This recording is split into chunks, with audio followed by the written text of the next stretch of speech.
Okay, so today I wanted to talk about another composition that I did. Actually, this was a few years ago now. I've always been a fan of ragtime, and I always liked Scott Joplin. And then a few years ago, I got this idea, why not write a ragtime piece? And this ended up being a full-fledged piano composition, and scratched an itch I wasn't sure or didn't know that I had to write ragtime. And so this is a ragtime piece completely modeled after Scott Joplin's music. I wasn't imitating Joplin so much as emulating and aiming to create the feel, the joy, the feeling of ragtime, and also follow the structural points that I think of with ragtime music. So we'll start out right now by playing the piece for you, and we'll go from there.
All right, so there you go. That is Ragamuffins.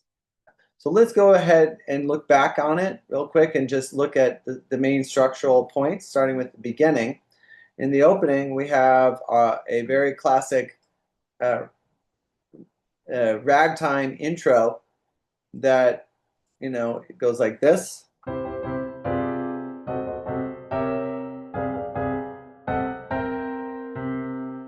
That to me is straight out of the Joplin playbook, and including the diminished seven chords, if you know music theory, that are in there like this kind of dramatic thing.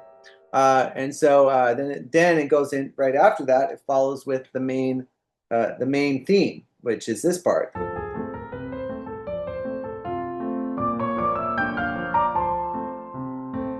Which, as you can see here and also listen and hear, it starts with the melody in the lower register, and then there's sort of a call and response thing going on with the right hand goes up an octave and then plays in octaves. It's something inspired by The Entertainer does that sort of thing a lot, and sort of the octaves and so on. And I wanted to put in some of that. It felt like an air of authenticity. And so that theme goes, as you see it, if you know music notation, it repeats in the opening. And so we hear a lot of it. And then we go into a sort of a B section, which goes like this in the minor key. It's actually D minor. The opening is in F major. Then we go into D minor for this part.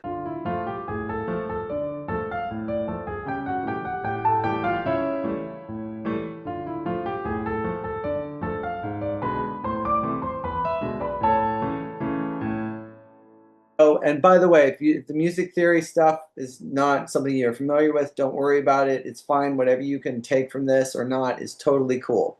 But as you could also hear there, there's a strong backbeat I add. The left hand is doing this kind of thing to kind of add to the intensity. And the right hand has a melody that is almost echoing of the main theme in some ways, rhythmically and so on, and with the call and response of the higher octave. But it has a different feel to it. And so after that, we get back to the main theme one more time.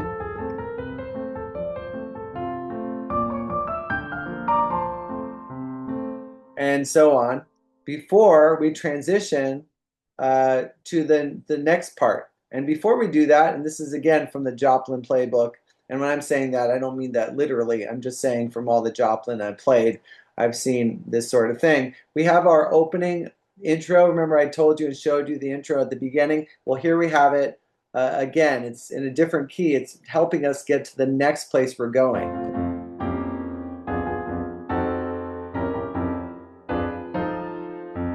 And then we start the new section.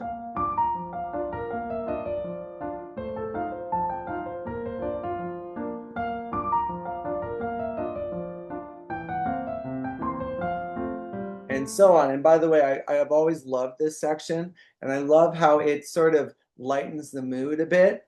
It's all side note, it's a little easier to play, and it lightens the mood. It changes key. It goes into B flat if you're following the keys, and then but there's this light fun about it that feels really nicely complementary with the music we've heard before. And that's the point too for this kind of thing, is to have music that complements but still adds contrast. So we play through that twice before going to the final section, which is sort of like the second part of this final section with this theme right here.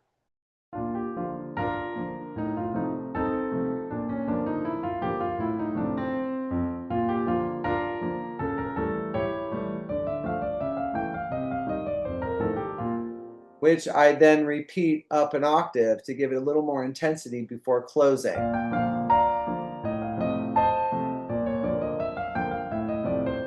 And so on, and in the very end, we end with this. So that's a summary of the music of Ragamuffins. I always loved this piece, and I guess I'm really glad to have the chance to talk about it with you now. So I hope you enjoyed that.